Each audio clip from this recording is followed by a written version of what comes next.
साथियों नमस्कार। साथियों, ये पोर्टल की एक कच्चा कोड हमारे ऊपर थोप दिया है। इसमें कहीं कोई कमी है, कहीं कोई कमी है, और कितने किसान जो हैं वो रह गए हैं पोर्टल करवाने से। एक रिपोर्ट हमारे सामने आई है कि 55% से लेके 90% तक पोर्टल हुआ है। किसी जिले में 55% है, किसी में 70% है, किसी में 80% है, 100% कहीं का भी नहीं हुआ। और उसके बावजूद भी पोर्टल को बंद कर दिया। दोबारा खोला भी था वो 28, 29, 30 तारीख के लिए, लेकिन उसमें साइट नहीं चली, फिर बंद कर दिया। तो एक तो हमारी सरकार से डिमांड है कि इस पोर्टल को, मेरी फसल मेरा ब्यौरा पोर्टल को दोबारा से खोलें।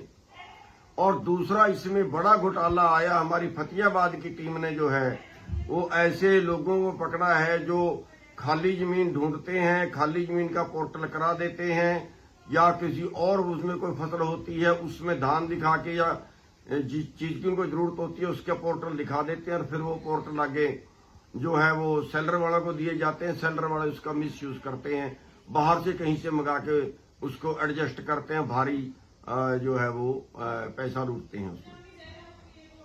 इस पे सख्त कानून बनाए जाने चाहिए। अव्वल तो पोर्टल बंद ही कर देना चाहिए। पोर्टल को कोई मतलब नहीं बनता।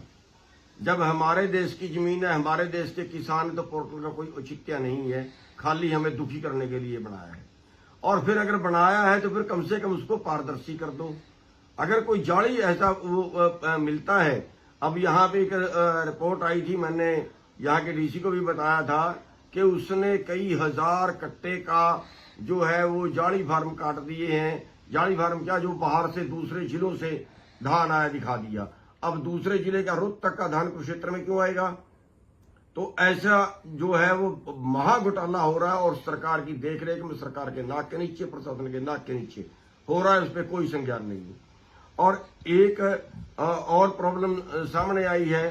कुरुक्षेत्र का किसान है और वो कहीं बाहर रहता है, मालिया दिल्ली रहता है। किसान कुरुक्षेत्र का है, जमीन कुरुक्षेत्र में है उसकी।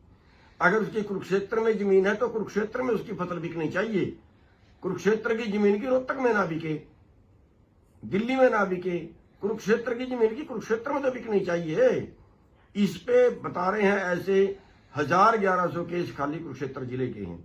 तो मैं यहाँ के प्रशासन से और सरकार से, दोनों से रिक्वेस्ट ये करता हूं कि वो जिसकी जमीन कुरुक्षेत्र में है या किसी और जिले में है और किसान कहीं और रहता है, तो वो पोर्टल चलना चाहिए। उस पे ये बैन ना करें कि किसान कहीं और रह रहा है, जमीन कहीं और है। ऐसे तो हजारों केस निकलेंगे।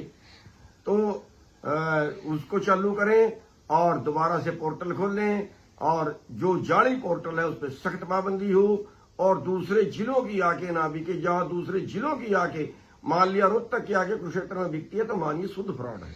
उनके ऊपर जो है 420 का मुकदमा दर्ज करना चाहिए। तो हमारी ये मांगे हैं, सरकार इस पे ध्यान दे, प्रशासन इस पे ध्यान। नमस्कार।